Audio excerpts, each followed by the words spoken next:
It is now my pleasure to introduce Caroline Clements, Professor in Psychology. Dr. Clements will give the commencement address.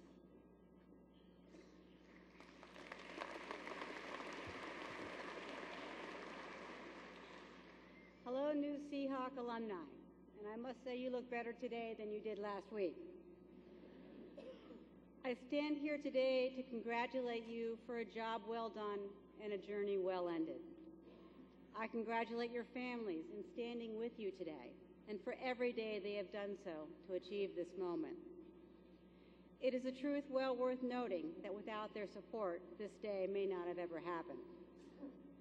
I look to my colleagues and I thank them for their belief in you. It is the joy of our lives to watch the incredible development that allows you to earn your seat in this Coliseum. I thank you all for allowing me to share a few final thoughts with you today. Just so you know, the folks who run this event have told me this speech should be 7 to 10 minutes long. This seems to me a rather short time, although I'm sure to you it will be an eternity. The duration criteria actually bring to mind a saying by Gary Trudeau, creator of Doonesbury. According to Mr. Trudeau, commencement speeches were invented largely in the belief that outgoing college students should never be released into the world until they've been properly sedated.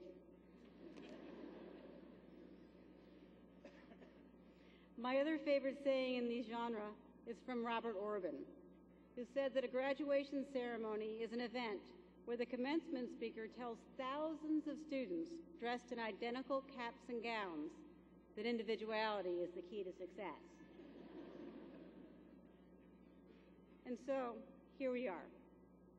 So this is a joyous occasion. A graduation speech is meant to provide you with some time for serious reflection. In preparing for this talk, I counted the number of graduation ceremonies I have witnessed. There have been 41, including 3 of my own. In fact, 20 years ago this month, I went up 3 steps as Ms. Clements, walked across a platform very similar to this one, and when I walked down the steps, I was Dr. Clements. In a few short strides, I began the journey that has told the story of my life. And so today, do you.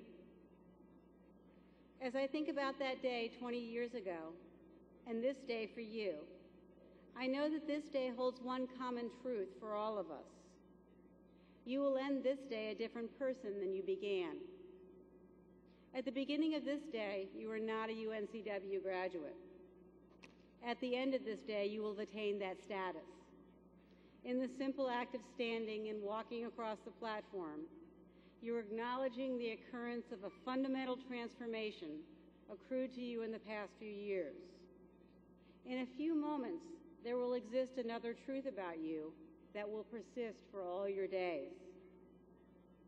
There are very few moments like this. Very few days when you wake up one person and go to sleep another.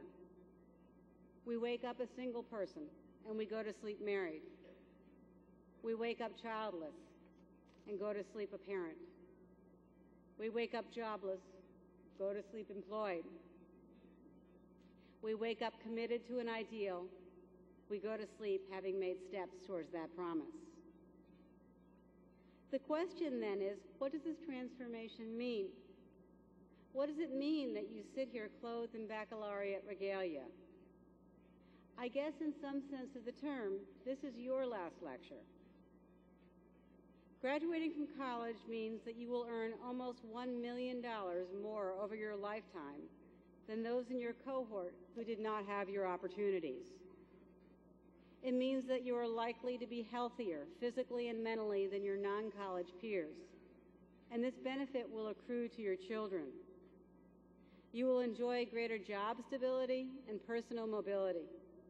You will have more leisure time.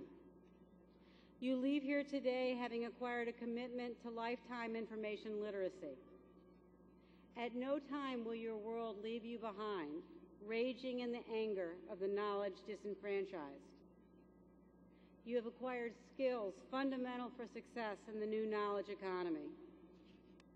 These include the ability to think critically, interact globally, and embrace diversity.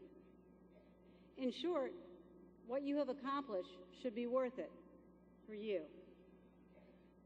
But surely the transformation we are celebrating today ought to stand for something more than how it will benefit you. After all, not one of you sitting before me today could have achieved this step entirely on your own.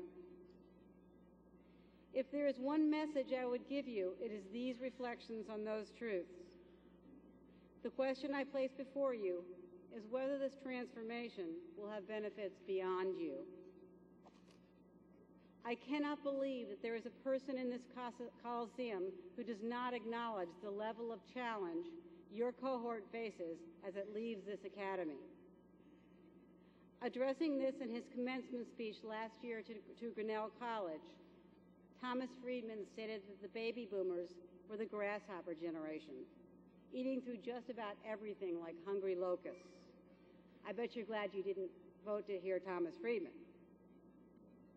Though strong, his voice is true. We are emerging from one of the greatest global economic crises of our age. An individual's odds of contracting and surviving easily treatable illnesses depends more on where they live than on who they are. A day like today is not even imaginable in many world regions. Through engines such as Facebook and Twitter, we are connected to each other and to a world which your parents could not imagine. At the same time, we are more alone as individuals and as a country than at any other time in our history. Every graduating class is given a weighty charge, but I think your charge is even more special. It's also simple. Save your world. Save it from environmental disaster. Save it from wars based on ignorance and intolerance. Save children who have no access to schools from a lifetime of ignorance. Save the 4 children who die every second from preventable causes related to poverty, hunger, and war. This charge is not as weighty as it might seem. The good news is you appear to be the exact people we need to save the world. Polls show that you're far more concerned about social justice than your predecessors in this Coliseum.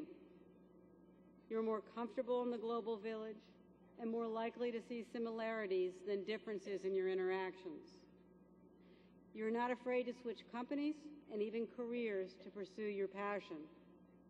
You are far higher in compassion than my generation, and you believe in true access to opportunity for the disenfranchised.